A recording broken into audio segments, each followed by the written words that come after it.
Doctor Ram सेहत podcast में मैं डॉक्टर रामावतार शर्मा आज आपका स्वागत करता हूं। आज हम एक बड़े एक कॉमन सा बिलीफ सिस्टम है जिस पर हम बात करेंगे। वो जो बिलीफ सिस्टम क्या है कि आपका यदि वज़न ज़्यादा है, आप लंबे चौड़े हो, तो आपकी हड्डियां भी हैं वो उतनी ही मजबूत होंगी। क्या वास्तव में ये सच है? देखिए, देखने में तो बड़ा लॉजिकल लगता है कि जितना ज़्यादा शरीर हष्ट पुष्ट होगा और जितना ही ज़्यादा इंसान लंबा चौड़ा होगा तो उसके शरीर में उतना ही हड्डियों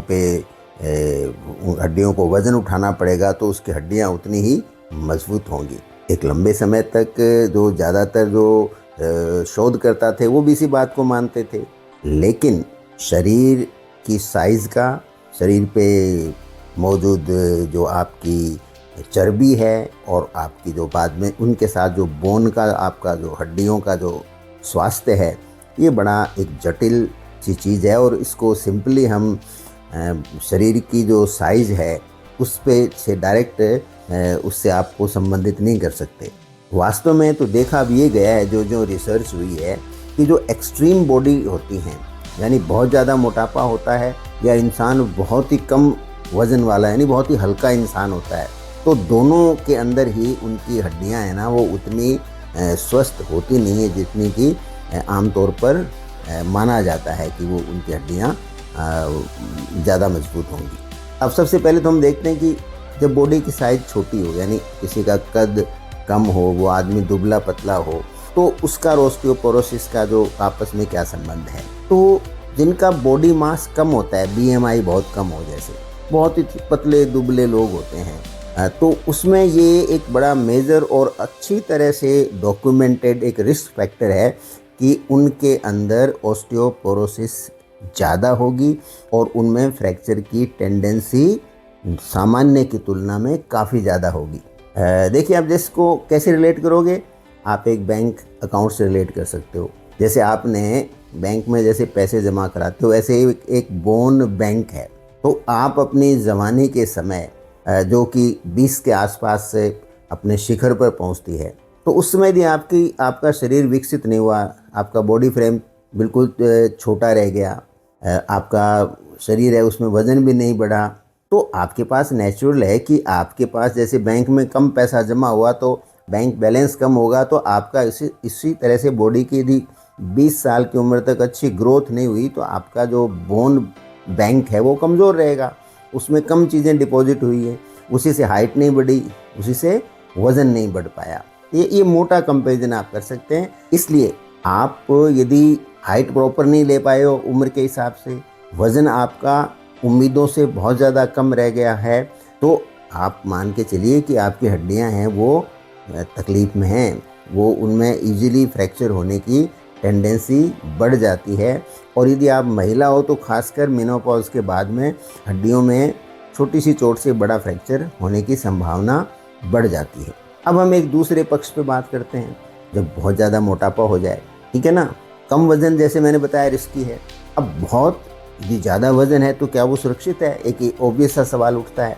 ऐतिहासिक तौर पे हम देखें तो ये देखा गया था कि ओबेसिटी है वो हड्डियों को बचाती है, यानी मोटापा तगड़ा शरीर हो किसी का तो उसके हड्डियां हैं वो मजबूती होंगी, और जो एक्स्ट्रा जो वेट होता है वो हड्डियों के ऊपर कोई ज़्यादा असर नहीं डालता है, और क्योंकि उनकी बोन ज़्यादा डेंस होती है।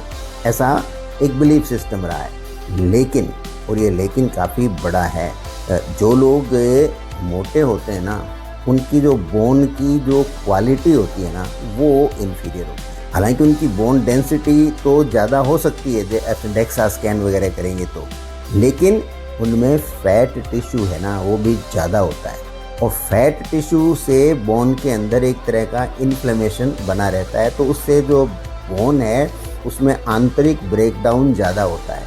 इसी तरह से जो विसरल फैट है, यानी जो अपने ऑर्गन्स आपके जैसे लीवर है, किडनी है, पेनक्रियास है, हार्ट है, उनके चारों तरफ है, और यदि फैट ज़्यादा जमा होती है तो वो फिर क्या है कि बोन का जो मिनरल्स है ना उनको डेंस नहीं होने देती, ये इस तरह की चर्बी जो होती है। इसलिए हालांकि उनमें हिप फ्रैक्चर तो एक्सट्रीमली पतले लोगों से थोड़े कम होंगे, लेकिन उनके आर्म्स के अंदर, एंकल जॉइंट में और अपर लेग, इनमें फ्रैक्चर ज़्यादा होंगे। तो हिप तो प्रोटेक्ट होती है, लेकिन बाकी जो हाथ पैरों के जॉइंट होते हैं ना, वो वल्नरेबल हो जाते हैं। इस बात को आपको सदा ध्यान रखना चाहिए। अब इसका कारण आप जानने की कोशिश कीजिए कि ऐसा क्यों होता है। तो देखिए, जो फैट होती है वो अकेला कोई कारण नहीं होता है हड्डियों को कमज़ोर या मजबूत करने के लिए। वो इम्पॉर्टेंट है, लेकिन अकेला कारण नहीं होता है। इसके ऊपर होता है कि लीन मास यानी मसल क्या करती है। बोन डेंसिटी जो होती है ओबेज लोगों के अंदर, उनमें क्या होता है कि जो मसल मास है वो कम होती है, चर्बी ज़्यादा होती है बहुत मोटापे में, और मांसपेशियाँ होती हैं वो कमज़ोर होते हैं। इसलिए यदि कोई चाहे दुबला हो या मोटा हो, कोई भी इंसान हो, वो यदि अच्छी कसरत करता है, फिर या तो जैसे पतला आदमी अपना वज़न बढ़ाता है और मोटा आदमी अपना वज़न कम करता है, कसरत से करता है, दवाओं से नहीं, तो उसकी मसल्स हैं वो स्ट्रॉन्ग होंगी।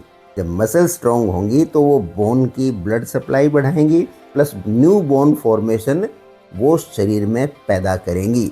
इसलिए जो रेजिस्टेंट ट्रेनिंग है ना, तो जो लोग रेजिस्टेंट ट्रेनिंग यानी जैसे वेट लिफ्टिंग है या स्क्वाट्स हैं, इस तरह की जो कसरत करेंगे, उनके अंदर ब्लड सर्कुलेशन बेटर बढ़ता है, बोन को न्यूट्रिशन बेटर मिलता है।